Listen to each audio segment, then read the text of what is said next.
The question of what makes something contemporary has been on my mind for quite a while. I can't really say why, but maybe it's because I've sometimes felt like I was born in the wrong generation, like I missed my moment. There's something so seductive about the idea of being in the right place at the right time, but personally I've always felt like I got here late and I've been catching up ever since.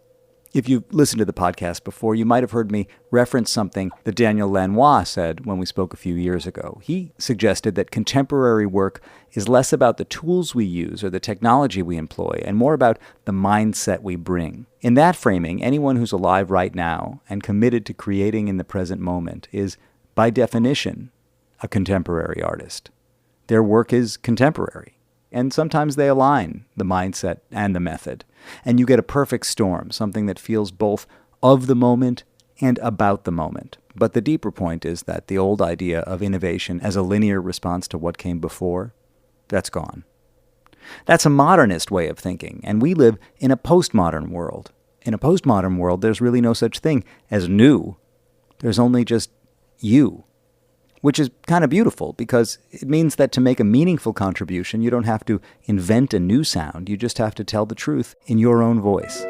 In this multidimensional pop culture landscape, we're finally allowed, maybe even expected, to simply be ourselves, no matter what the trends say. Because the trends don't last long anyway. And in the middle of this chaotic, borderless musical ecosystem, a kid from North Carolina can come along, channel the American songbook, get Instagram famous by posting videos of himself, and get signed to one of the most iconic jazz labels in the world, all within the space of a year. A perfect storm. It can happen. Just ask my new friend Aron. Welcome to The Third Story. I'm Leo Sidran. Aron Storniello, better known now as Aron, with an exclamation point on the end of his name, was still a student at the University of Miami when he went into the school's recording studio to capture a few jazz-inspired songs he'd been working on. He had studied classical guitar at the North Carolina School of the Arts, film scoring and jazz guitar in college, and had already done some time playing Nat Cole and Sinatra songs for seniors in retirement homes. At some point, he started posting short videos online, little performances on guitar or piano, and people began to respond. He was encouraged, so he kept going, and he developed a style of songwriting that he now calls vintage pop. And just before he took a semester abroad in England, he decided to record a small batch of original tunes with his friends at the college studio. All that's inside me is left in writing, in the note slipped under the door. And if you read it, I think you'll see that I'm all yours. What came out of that session became Cozy You and Other Nice Songs, an EP which ultimately came out on Verve Records earlier this year. And the record he made, it's just really impressive when you listen to it. And it's really good. I mean, it does not sound like a student recording. It sounds like something that was made by seasoned professionals in LA or New York or Chicago. It sounds like it was made by people who really understand the idiom, from the songwriting to the performances to the arrangements and the production. The fact that it was recorded before Aron even signed with a major label, before he was even 21 years old, makes it all the more impressive. Of course, he's not the first artist to try to update the Great American Songbook from a contemporary perspective in one way or another. I've talked to quite a few artists over the years who have dressed up today's ideas in yesterday's musical clothing. Rachel and Vilry. Any little time could just be standing in a line, but then I get to thinking about the time when you loved me, and every little time I'll cry. Madeline Peru. You can cry a million tears. You can wait a million years. If you think that time will change your ways, don't wait too long. Or Andrew Bird. Some people was an angry, thin-skinned man, couldn't get along with his one-man band. Caught to stick rocket and nails in his pocket, and the crying shame some people is his name. And others who put fresh paint on classic constructions, like Jacob Collier. Fascinating rhythm, you got me on the go. Fascinating rhythm, I'm on a quiver. Pop, pop, pop, all the mess you're making. The neighbors want to know why I'm always shaking, just like a flivver. Each morning I get up with a song to find out not enough work has been done. And John Batiste. I went down to St. James Infirmary.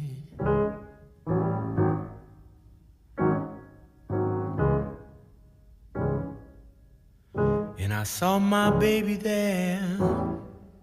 And all those conversations are in the Third Story archive at third-story.com.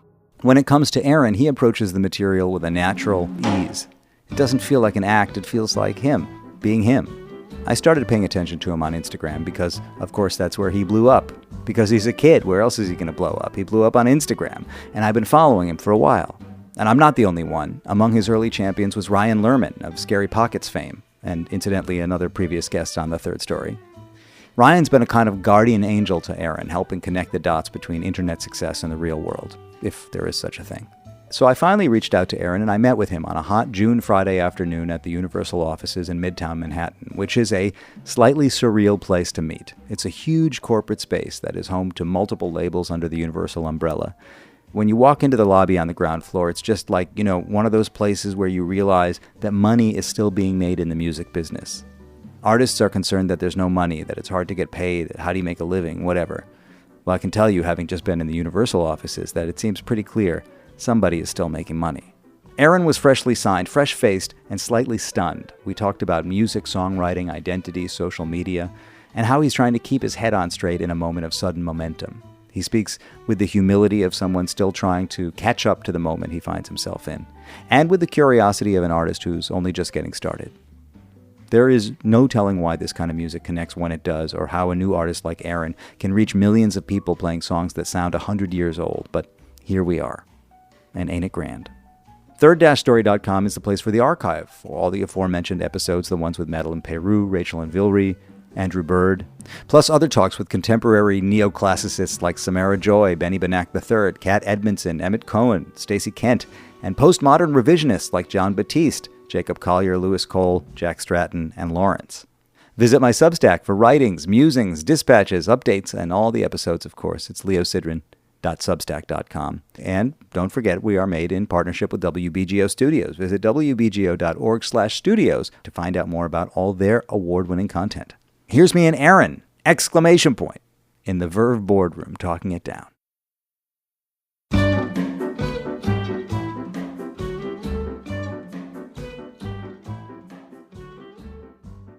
So, man, Aron. Hello. We're sitting in this boardroom in Verve Records. It's big time.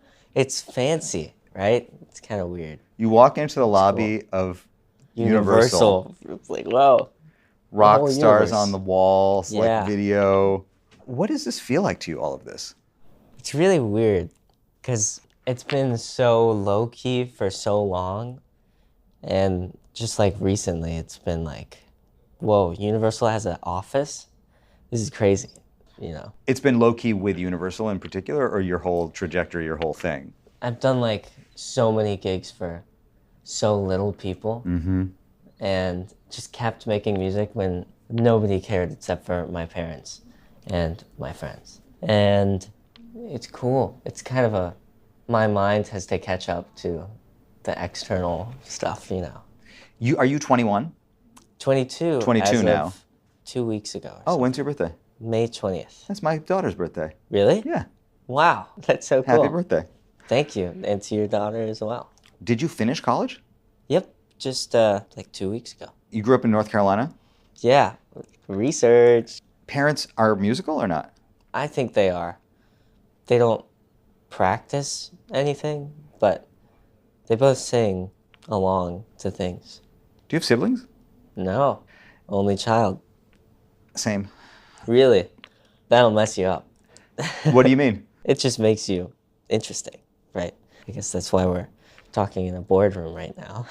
There's a cliche about only children that they skew older, that they relate more to adults, that they're like little adults. Oh, whoa. You spend more time with adults, I think, or alone when you're an only child. True, yeah.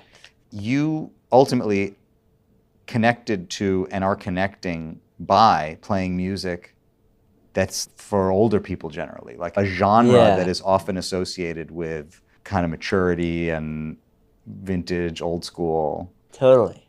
I don't know how much one can change the association that everybody in the world has with a genre. But I think that, like back in the 40s, the people who were doing this music Yeah.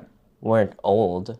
You know, they were Yeah. my age. Yeah. I think there's a youthfulness that makes things energetically just different. Right. So people, young people or whatever, whoever, anybody could hear this music and feel like it's for them. That's not throwback. Also, we've like hit the point of almost like 100 years since this stuff where it can be brand new again, you know? The other thing that I've been thinking about, probably for as long as you've been alive, is this race to the end of history, in the sense that if you think about the way popular music unfolded in the 20th century, it was this genre followed that genre, followed that genre, followed that genre, and it was a response to what had come before. And if you're raised with YouTube and everything all available at the same time, there's no more historical development of anything following anything else. It's just like, it's all possible. Yeah. It's all available. Whoa. And I think that you're, you know, a perfect example of that, because as much as you got into this stuff, you know, you started playing other kinds of music. Your parents played rock music for you in the house. Yeah. You had a rock band in college also. Yeah, that was great. It was with like 3 of my friends. What were the influences? Well, I was trying to make it indie. I don't really know what indie means. I don't know that anybody does, but just like there's some tropes and like some things that you can draw on that, I don't know, makes people dance and Yeah. hopefully mosh. Mosh is like the You're trying to gold get people standard. moshing. Exactly. Always. Okay. But that like helped me write in a pop way. Coming back to the jazz thing after that experience was like, I don't know, it's different. Having thought about writing standard style songs, but with a pop aesthetic or mentality. Yeah. Like what? Like making sure they're catchy? Yeah. Sometimes if I'm writing a song, I don't write it down or record it. And then if I don't remember it, then I just have to make a better one, you know. So I've heard people talk about that. If you Yeah. don't write it down and you still remember it, that means it's worth remembering. Yeah. And you feel that way. Sometimes. Generally. Yeah. But recently I don't know. I don't trust my memory as much. So I kind of just record everything. Yeah. Makes sense. I mean, I've heard people say that too, but I don't trust myself at all to remember ideas. Yeah. Especially in the middle of the night. Do you ever have them in the middle of Oh, the night? yeah. That's when the weirdest ones happen. And I like read it in the morning and I'm like, I don't know. What did I mean? Yeah. So your parents were playing you rock music, whatever, you were into rock music. It seems like John Mayer hit you hard at some point. Yeah. Whoa. Why does it seem like that? Because you quietly confess it on Instagram every Okay. now and then, play Yeah. a tune where you let your John Mayer flag fly a little bit. Yeah. Oh, man, he's great. I don't know. I like the way he writes and thinks. So was that maybe originally the kind of artist you thought you'd try to be like? It was like a weird mix. So there's John Mayer in there. Yeah, I think Jacob Collier was in there for a bit. for sure. I was trying to do the getting really good at a bunch of instruments thing. And I was like, you know, maybe I don't have what it takes. Maybe I'll just learn how to write songs that I really like. Frank There's that Sinatra's one big. tune, it's more of a finger picking tune. What tune is that? Oh, again? Only You. If it were only me, I wouldn't have a problem living happily, tucked inside a corner with a ginger tea, flipping through the newest self-help books I found. But they can't help me like you do. Wow. They That's don't got have the Collier. That's like, to me, Whoa. like that's where I was hearing less of like the bossa or the swung thing, more Yeah. and all that movement in it. I hear Jacob Collier in you, for sure. That's cool. In every sea there's a mouth of a river where waterfall riches flow down. Why do they cry? No one knows why.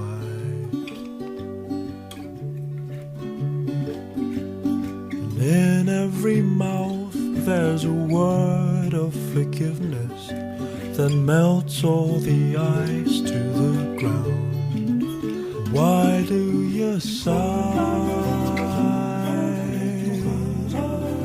I don't know why. It also, like, I I've been told that we look alike. Like Yeah. I was in line for a Jacob Collier concert, and people were like, "Did he go undercover? They thought you were Is he him. in line?" Yeah. By the way, Aron, you went with the single name plus exclamation point. Yeah. It's bold. It's a long line that goes from, I guess, Prince and Madonna Prince, yeah. through Leve Pink and... Dodie. And my thing was the last name is too long. It's Storny Yellow, and it's like 11 letters. I don't even know if that'll fit on the vinyl. Right. So Right. the main issue was how many other Arons are there, but it's okay. I just kind of... To claim Aron for everyone. I know, So it's that's kind of that's bold. the exclamation point maybe gives it a little... Yes, that was the search engine. How do we make it different, you know? It is bold, I guess, especially because it's not Madonna. It's a pretty common name, so Yeah. you're claiming it for yourself. Maybe I'll take off the exclamation mark at some point. too. Yeah, maybe you won't need it anymore. There's also a phase where I was just like excited about everything. Like the pop group that I was in was Sunny Side Up, exclamation mark. Everything excited. Was positive. Oh, I just want a girl to give my jacket to. 'Cause my closet's full of clothes, and the hangers are getting a bit tough of hanging on. I just want a girl to give my jacket to. 'Cause my closet's full of clothes, and the hangers are getting a bit tough of hanging on. And then maybe as I get more jaded, I'll turn it into like a Aron period. I don't know. Aron question mark. Aron 3 dots, semicolon. So did you go to the North Carolina School of the Arts for high school? Yeah. Wow. You That's a know great school. I know, everything yeah. about me. You've got a team that provides us with this information. Wow, that's now. crazy. Wow. Still getting used to that. I hope I never do, actually. You might eventually. I don't know. I feel like getting used to it has with it like taking it for granted. Something I'm actively fighting hard against. Is this something that you dreamed about? No, it's like bigger. I was down to just play music at retirement homes and bars, like get background music. When did you do the retirement home thing? In high school or in college? High school. What would you play? All the songs that they like grew up on. So like Nat King Cole, Ella, Frank Sinatra, like all that. Is that what sort of got you familiarized with that material, or you already liked that before you started doing it? I liked it before, and it was just convenient that they also liked it too. And it was weird, like, there were songs that I didn't know anybody else knew, and then they would like know all the words. You learned this stuff because you had a guitar teacher who turned you on to jazzy Yeah. stuff? Yeah, his name was Stan Jocks. He was like 80 when we were doing lessons. And yeah, I'd just go over to his house and he'd tell me about his life and then show me some songs. Before you got to meet with him, you were playing rock music. You were into rock guitar. Pretty much, yeah. Do you remember what the first thing he showed you that turned you on to another sound was? I think I met him at like a music store. He was like off in the corner playing like some weird chords. I was like, whoa, I want to do that. And it was The Shadow of Your Smile, like some guitar arrangement he had. And it was like, woo, this is cool. And so he played you these records. You heard the singers. You heard the construction of the songs. Yeah, Did he teach you standards? He taught you the tunes? I think so. Kind of hard to remember, but I'm sure. Yeah, he did. He did. Like Satin Doll. Is that what led you to go to the North Carolina School of the Arts, or you were already headed in that direction, you think? It was kind of an odd move going to the School of the Arts because, well, it was a boarding school. Yeah. And it was all classical. And I didn't really know any classical music, not like classically trained or anything. But I wanted to write for big band, and I was really into like composition. So I just kind of applied, and they just kind of accepted in a way that was like, well, this kid doesn't do any of what we do here, but maybe he'll like it. And I did. I loved it. What was it? Had you gone to camp or anything before you did that, or was that your first time really being away from home? I'd been to camp, but I don't think a sleepaway camp yet. Only child, you go to boarding school. Yeah. What age is that? Is that 16? Depends what year you were. Sophomore year? I went junior year. Yeah, so 16 maybe. Yeah, wow.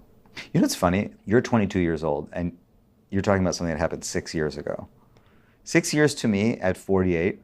42 wasn't that different. Kind of the same, pretty similar, but it's funny when you're at an age where like probably every month seems like an era, another era. Yeah. I wonder if you could do that if you wanted to. Do you know when I think it happens for me? When I travel. Like, I'm also a musician. When I go on the road, every 2 days feels like a huge distance. You've gone, especially if you go from one country to another country or one city to another city. Yeah. And you just think, man, a week ago I was in this place with these people, now I'm here. That definitely feels that way. Yeah. But when you get into the routine of your life, it's not necessarily, not only is it not necessarily sad, I mean, some people actually aspire to it. Yeah. You romanticize that in your songwriting. Oh. You know, you play with the tropes of like, let's get a house and a baby, that's the coziest thing. All of the kind of like the imagery of safety and familiarity, that's all in the writing. Cozy you, cozy me, and a baby, that's the coziest three. A little house, a little tree, what a cozy possibility. Especially saying that thing about we'll get a little house and a baby is the coziest three. Like, because I know that on the one hand you see these as vignettes of your life. I don't have a kid. No, you don't have a kid. And do you want that right now? Sometimes I wish I could like split my life in two and like see these different directional like branches where I could go. Marry the high school sweetheart, move to the suburbs, have kids, put them to school, you know, that thing. I do feel like that right now is not the path I'm on, but I can still draw from it because I think it is. This is maybe a little metaphysical, but I think that is kind of happening too. A different me doing his thing. And when busy life goes rushing by, you and I will stay cozy inside. It's not that we won't have fun, but the best parts of life's cozied up with someone. Are you a romantic? Do you fall in love easily? I fall in love too easily. He's in there too, man. Chet is way in there. Aw, he's great. I fall in love too easily.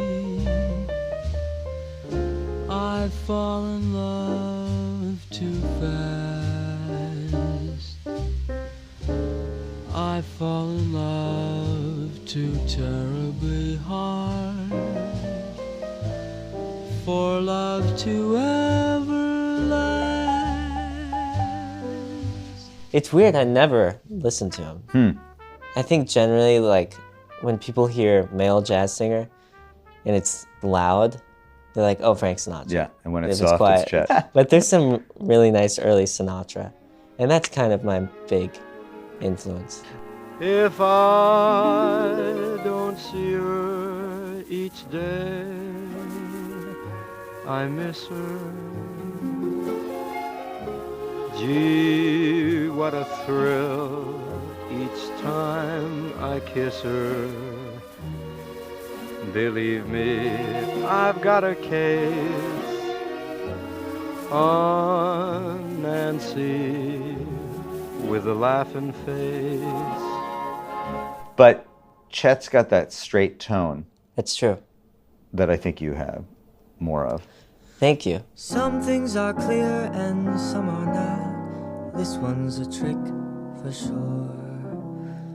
Some things are locked up and some are free. But something about you does something to me. I've been playing around with it. There's like so many different ways to sing, which I love. That's also something that I was thinking about with you. You know, this has happened, maybe to you it feels like it's taken a long time, quite quickly. So, no, I agree. Cozy You is both a document that, you know, one hopes will stand the test of time and is also a snapshot of you in development right now. Yeah. It's weird because I'm proud of it now, but I'm sure that, you know, a couple of years down the line, I'll be like, why did I do it that way, you know? So you leave North Carolina, you go to University of Miami, you study guitar and film composition? That's right. Woo! You wanted to be a composer. I think in checking out the credits on this record, very low key, doesn't say it here on the back, doesn't say it anywhere else. You produced it, you arranged it. It's not just your tunes that you took to like some LA guys and had them do this thing. You crafted this sound. You did it with your buddies from school at the college studio? Yeah, this is all like really homegrown. And this is before Verve too. Verve took the record, but you had made the record already. Yeah, like it was finished before they were even in the picture, which is cool. How lucky am I that I get to start with this like homemade thing, and then Verve comes in and is like, no notes. Yeah, let's just go and run with it. To create the sound that you were going for is a little bit like creating a film score, in that you're deciding on the palette and you're arranging for this particular ensemble. Sonically, also, you're making a lot of choices. And I can see how maybe studying film composition would be real helpful in terms of putting this together. Yeah. I think maybe I learned more from the classical stuff, though. It's just like reading through like Chopin and Mozart, Bach, all that stuff. Just seeing how they constructed things. And what I've been on now is like listening to like these orchestrations of the Sinatra stuff with orchestra and like figuring out like why did they do all these things and why do I love them so much, and then how can I kind of take some of that and make it me, I guess. Yeah, I think if the question of how to make it you, and also what does it mean to be modern in this context. Yeah, you are modern because you are a modern person. You are modern in that you introduce some images into a really classic format that could only be 21st century images. She Never Texts Me. It's a record that sounds like it was made before computers, and then there's this blatant reference to like a cell phone in the middle of it. A table for two, just in case she's running late. Just barely missed the train and didn't text me. She never texts me, but I swear I see her every day. Were you thinking about that at all? Yeah, I like those things. Yeah, the issue of like, how do you make this modern? I don't really think about it too much because I'm 22, it's 2025. There's an aspect that like just a young person doing anything is like modern, but also the fact that it's not standards kind of helps it. It's like that it's original songs. Yeah. Yeah. And even more, I try to think of myself less as like a jazz artist. Oh, did I just say that? Yeah, I just said that. Think of myself less of a jazz artist and more of like a songwriter, kind of in the Bob Dylan, Joni Mitchell thing. Even though stylistically it's like, it's not really that, but in the way that they do stories and lay things out, there's some things that just weren't done back then. Like maybe Eggs in the Morning, probably it's too specific to be like a songbook, like older one. She gave me toothbrush and toothpaste and floss and witty remarks with arms crossed. Now I don't mean to boast, but what thrilled me the most was her eggs in the morning with toast. Although the frim fram sauce with shafat, that's true. That's pretty much in there. On the side, yeah. I don't want French fried potatoes, red ripe tomatoes. I'm never satisfied. I want the fram sauce with the awesome fee, with shaffa on the side. But no, I know what you're saying. Yeah, the specificity of it and the description of it. I mean, the other thing is like a lot of those songs, the American Songbook songs, were written to serve the story. Like so many of them were written for a show that had to move a story forward. Totally. And you know, the only story that you have to move forward is like whatever story your story is. Yeah.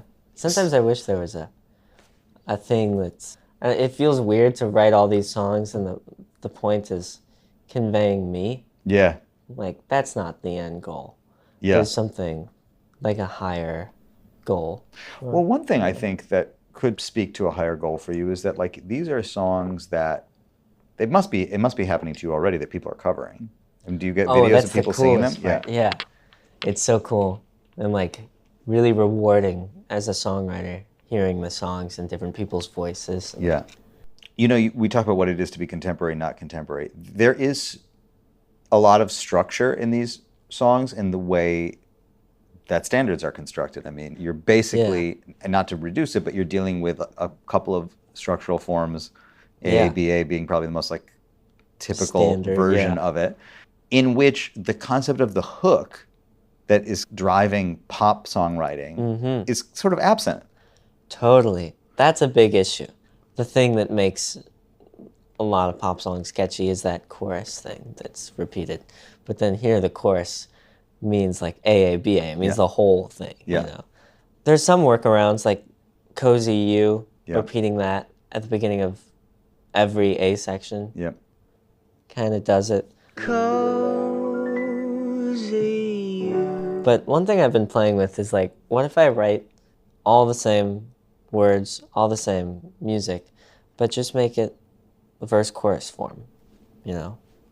And that's been fun. And you've been playing with that? Yeah. Yeah, I was wondering about that. I mean, I don't necessarily know that it matters. This is a form of pop songwriting too, but Yeah.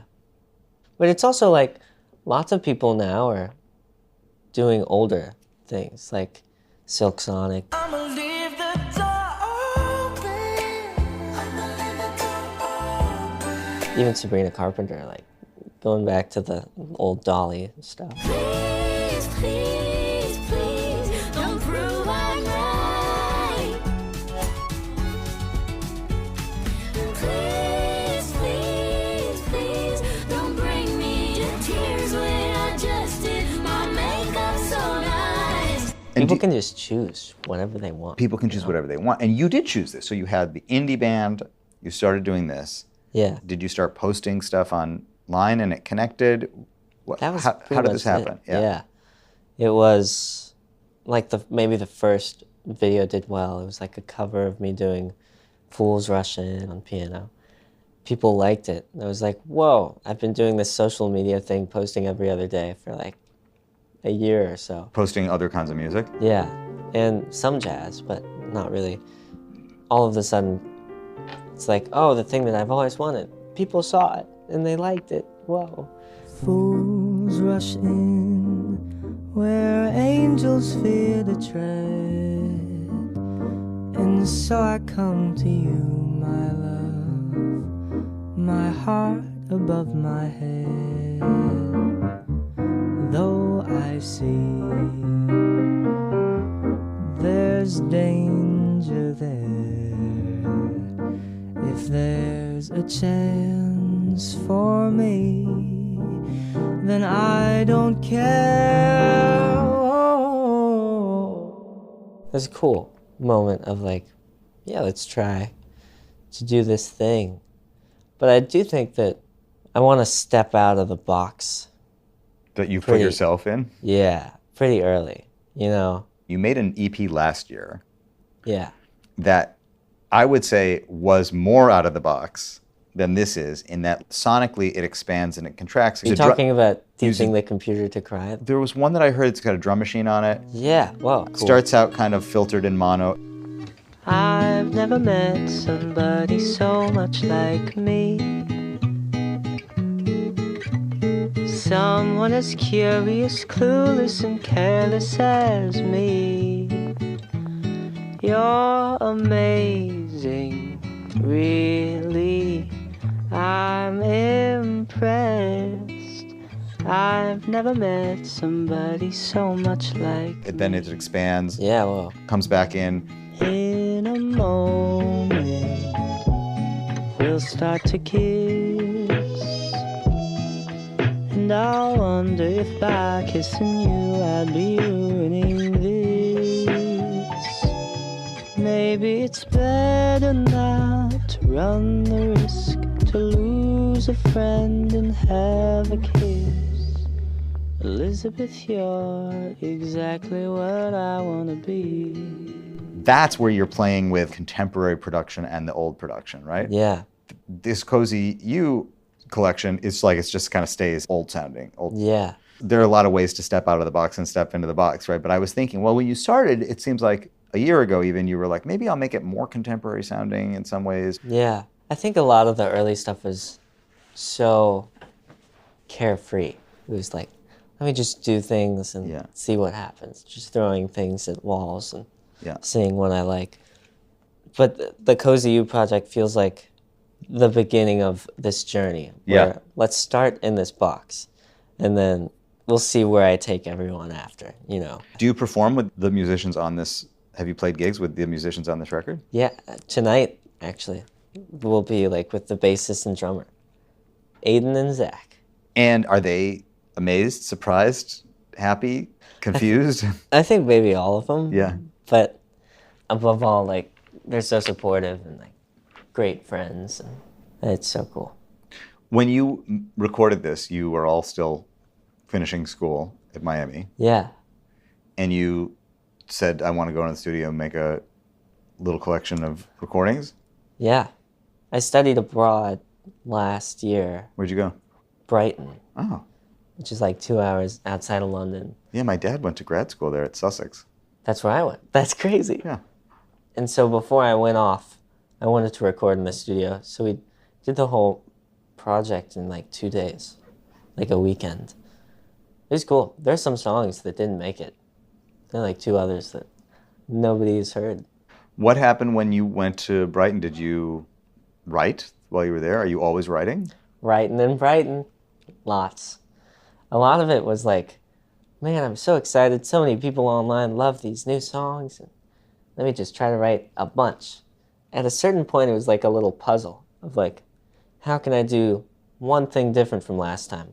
Almost like an experiment of like, this is our constant. Let me just change one variable at a time. So what kinds of variables would you change? So this is one recently. Usually the language I use is pretty casual and literal.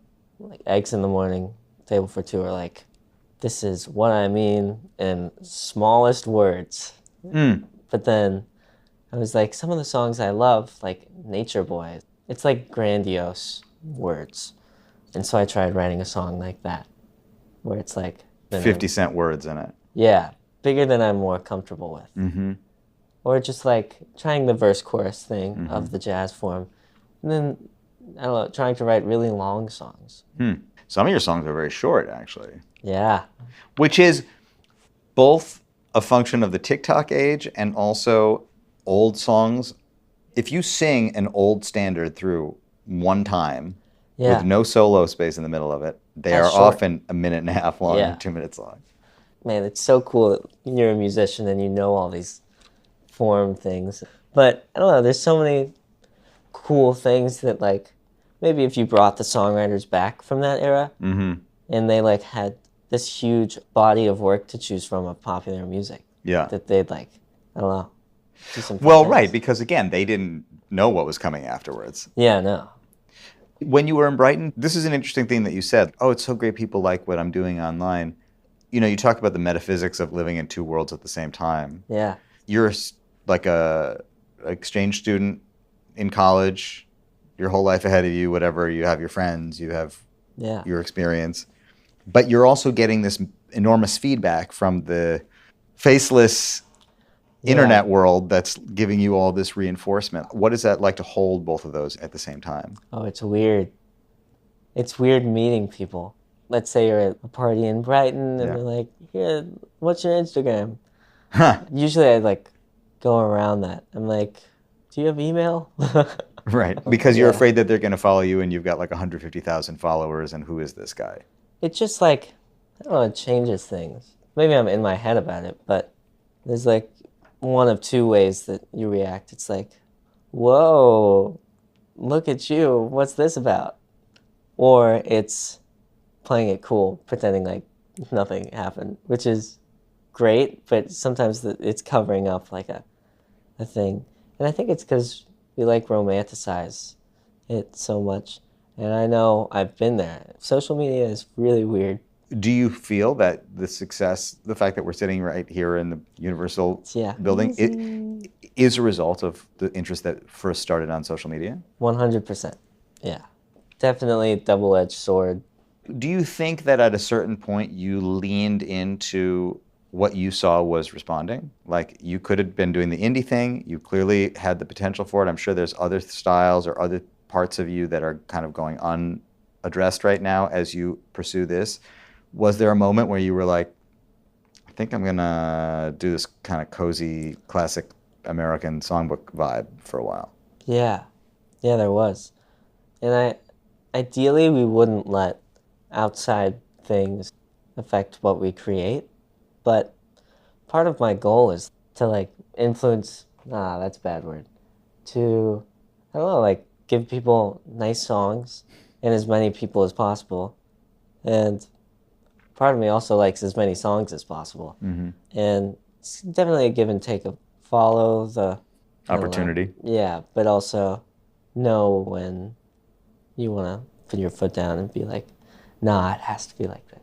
I mean, I know that you want to walk back that word influence, but you said at the beginning of this conversation that there is a part of you that hopes that you can help give younger people a reason to listen to this kind of music. Yeah. Maybe that's a safe way of saying That's great. Yeah. Just because a lot of it's like show and tell. Like I go into this classroom and I'm so excited. I just found this new train and I want everybody to love trains. Mm-hmm. So I'm like, look at this train, you know?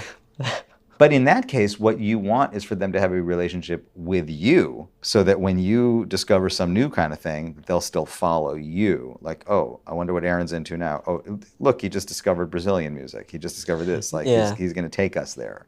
Yeah. And I think in that, it's like when you have a relationship with an artist, it's like, oh, they hear me, you know? It's not, in some sense, it's about the artist, but it's all about the person. It's like what you see of yourself in them. And that's kind of an angle that I prefer to see it from. Yeah. Anytime it's like, oh, this is about Aron. Even this interview now, like the amount of questions I've asked you, so much smaller, and it kind of bugs me. I get it.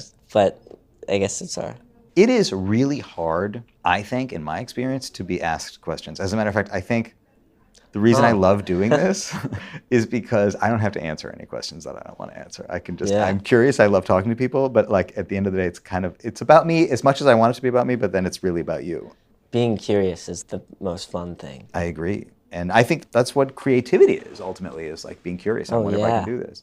Do you feel stressed about, that was a weird pivot, but do you feel stressed, you know, like you talk about, I want to innovate, I want to try to do something different every time, change one thing. As it gets more successful, do you get in your head about, I wonder if people will like this one as much as they like the last one? Well, the cool thing about working with a big label is that there are people to think about that. And in some ways, with other people thinking about it, maybe overthinking about what are people going to like, it makes me freed up in the sense that... You just make.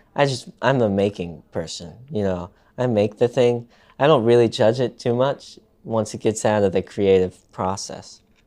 How quickly do you share it with the team after you make it? Oh, it really varies. Oh, and I've been thinking about this, like, when you show somebody something, what if they say, oh, I don't really like this part? And then that totally changes how you continue making it if you're, like, mid-process. So usually if I do show somebody something, I'll be like, but, like, don't say notes yet. Just, like, save all of them. Just, like, you can listen to it, but don't even tell me if things are good.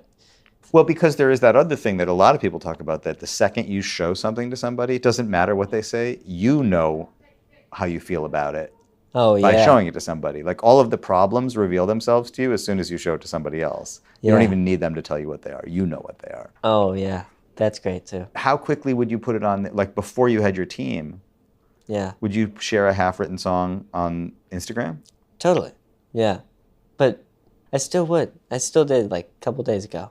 Maybe it's like, right now I have a lot of trust that I've written a lot of songs and I can continue doing that. Yeah. In a relatively affected way. Yeah.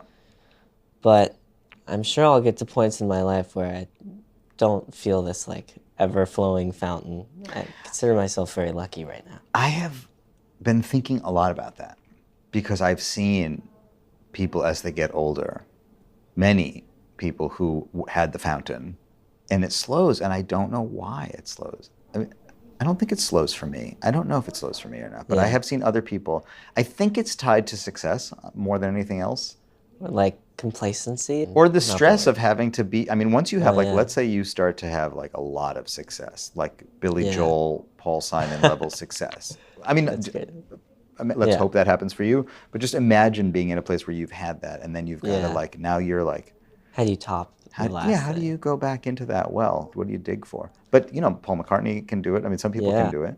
Yeah, I think the more that you unidolize all of that and just, yeah, that's tough. Well, that's a long way off. You have, That's true. You have, A while. where are you living now? Kind of homeless. So just graduated from Miami and I could live with my parents in Charlotte. Mm-hmm. But right now we're just traveling around, like doing all these cool like meetings with labels, and it's cool. It's hard to let the gratitude catch up to where I am, but it's something that I very much am passionate about.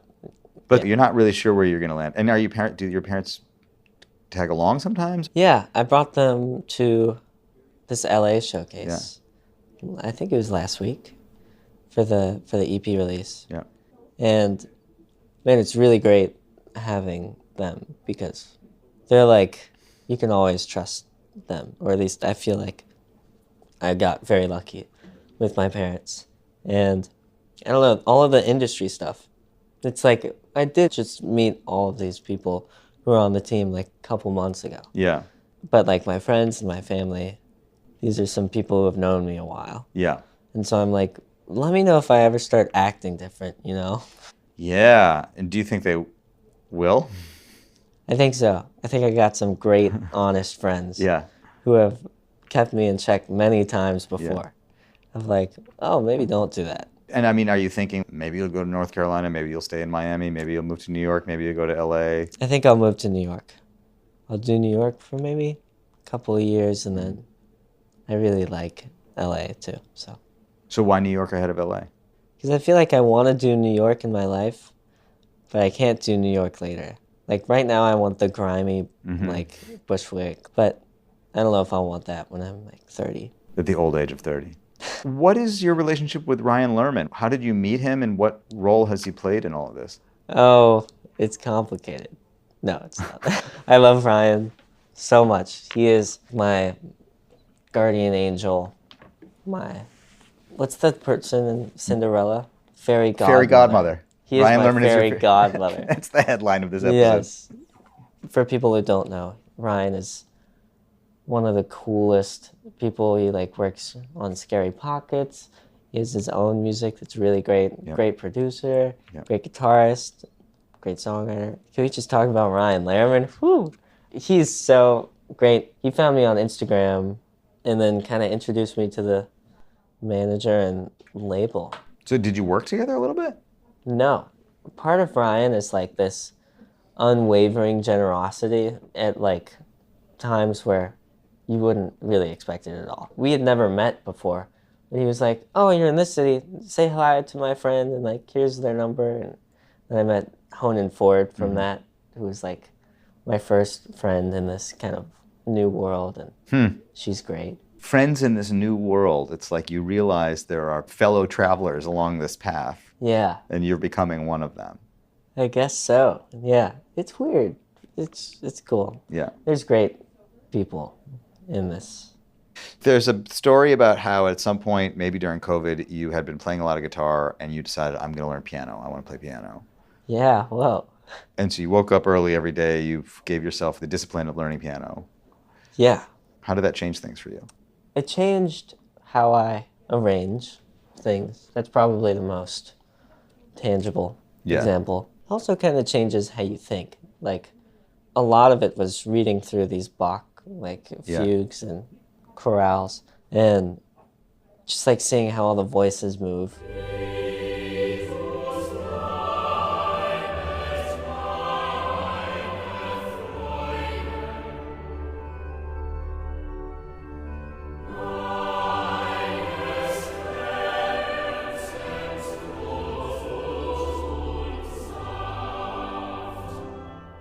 And then like when I'm listening to the Strokes after that, it's like, whoa, they're actually doing the same thing. It's just like 3 different voices, the guitar playing one note, singer playing another, background vocals.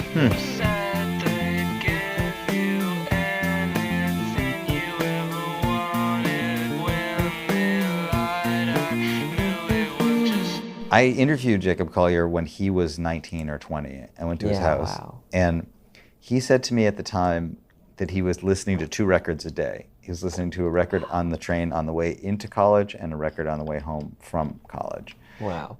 You know, it was almost like the information was being downloaded into his like personal hard drive. Totally. You know, in that moment. And I think it probably still is, but not at the velocity and the intensity that it was at that time, where it was just he was being updated in real time. Do you feel that you're sort of cooked, or do you think that there's still a lot of stuff that's being added to the pot? There's new stuff. I'm in this early Sinatra phase, and I think that I will get out of it. Just waiting for the next thing to grab me out of it. Madison Cunningham's pretty close to grabbing me out of it. Actually, the thing I was thinking about for you as references of people who have sort of toiled in the same space is Andrew Bird. Oh, yeah. Who, if you go all the way back to his early records, his Bowl of Fire records, I don't know if you ever heard these records that he made in Chicago. I mean, the first records they made were in front of one ribbon mic, playing with trying to make stuff sound old. You let me in your house. You let me in your house. You let me in your house with a hammer. And even the record that they made together last year, I don't know if you heard that, is really a deep one. And it is interestingly a bridge between what Madison Cunningham does and what you do. This might be what takes me out of the Sinatra thing. Thank you, Leo. You might hear it and be like, what? No. She was that kind of lady, and times were hard, times were hard. She come curling around you like fingers, and she'll leave you crying in the night. She will leave you crying in the night. Yes, she's gonna leave you crying in the night. She's back in time, looking around. Okay, so Madison Cunningham is threatening to pull you out of the Sinatra. But I eventually ran back to Frank's arms.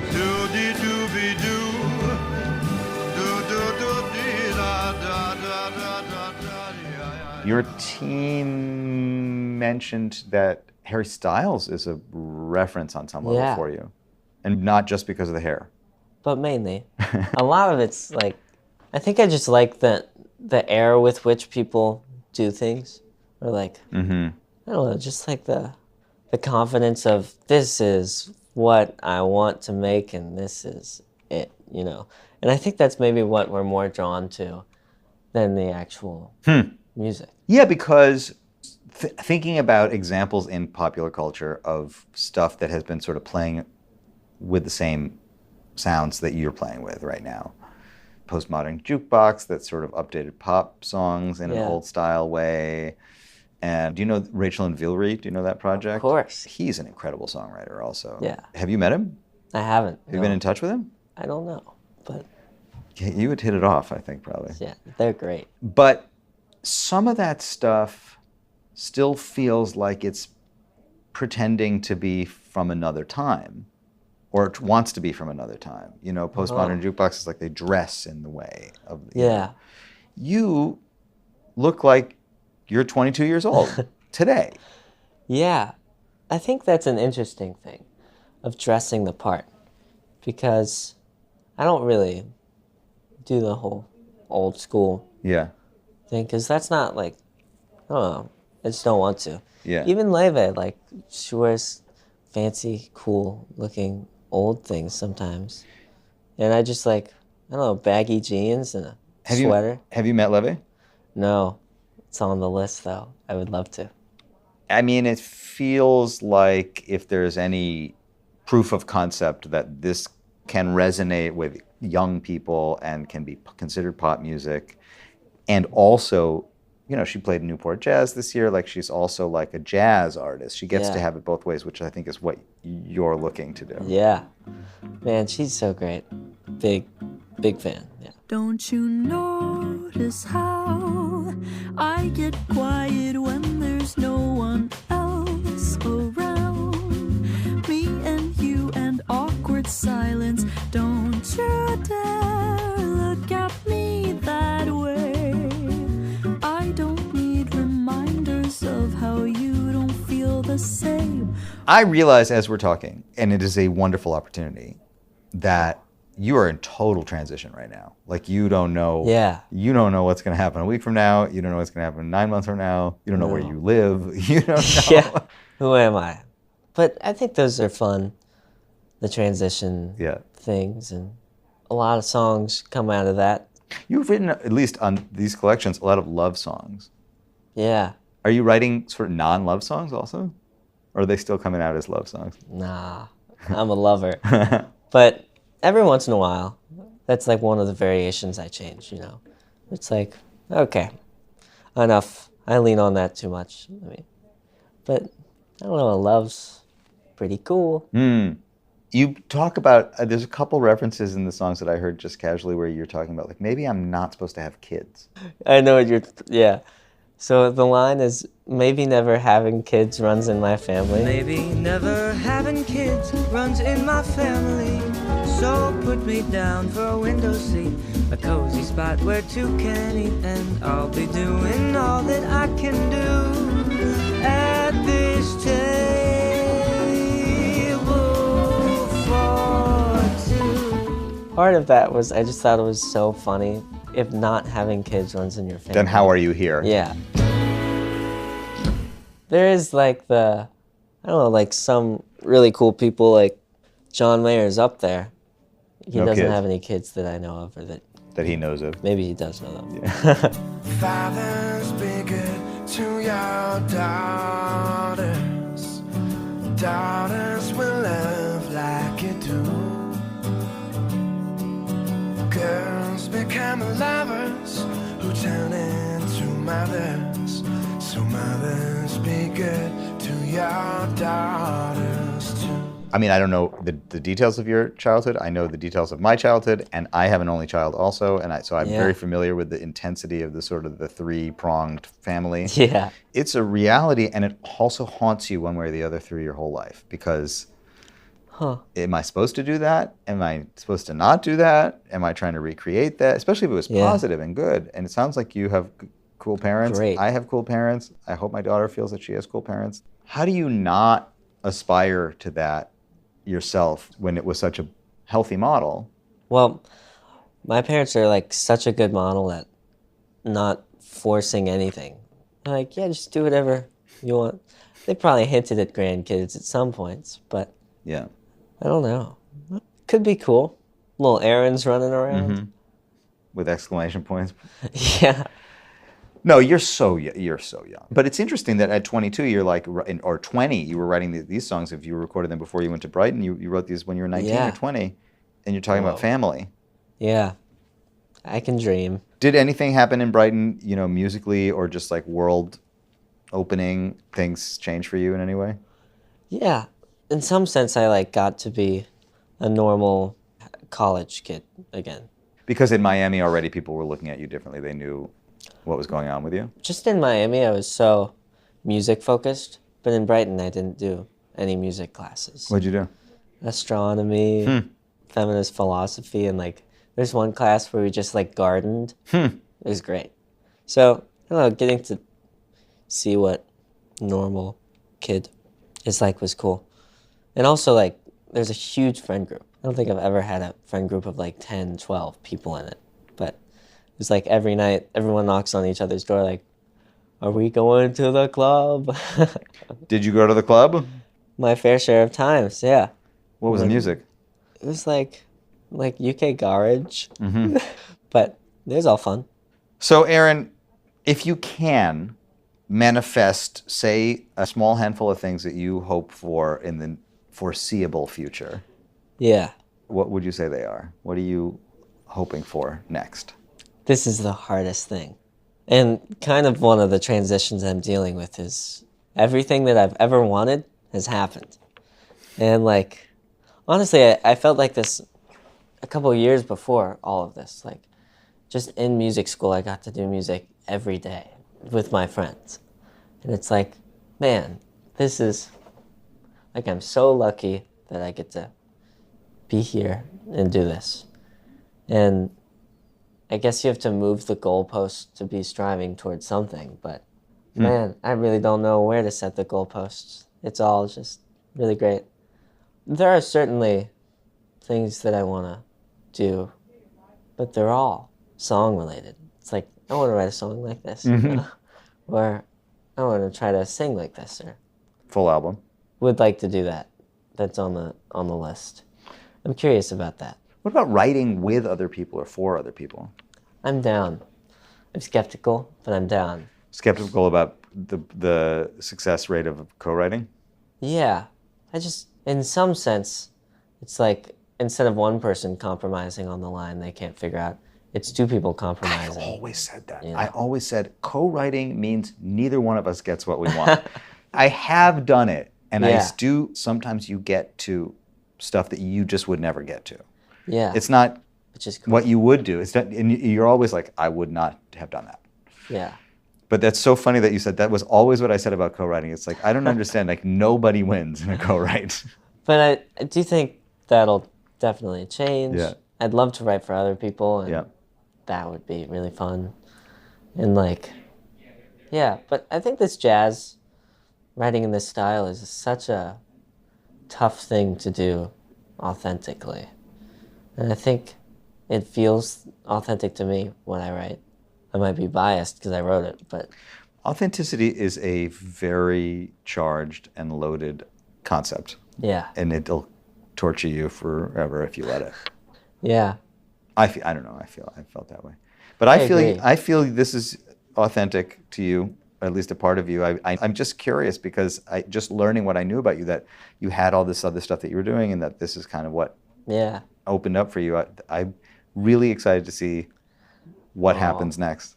I think, yeah, we'll expand the box a little. Maybe jump into a different box. Maybe go into, I don't know, globes, spheres. Yeah. Why doesn't it have to be a box? Nobody said so. Aron, exclamation point, Aron. I don't know why I want to say that. I'm looking at your name with it. Aron, it's such a pleasure to meet you and talk to you at this moment in your life. And I'm a fan and excited for you. Thank you so much, Leo. Such an honor to be on this podcast. There he was, my friends. Aron. What a talented, cool guy. The Third Story is hosted, produced, and mixed by me, Leo Sidran. I'll be back again in your headspace before you know it with another deep dive. Until then, I'll talk to you soon. This has been a WBGO Studios production. To learn more about WBGO Studios' award-winning podcasts, special concerts, live streams, and more, visit wbgo.org/studios.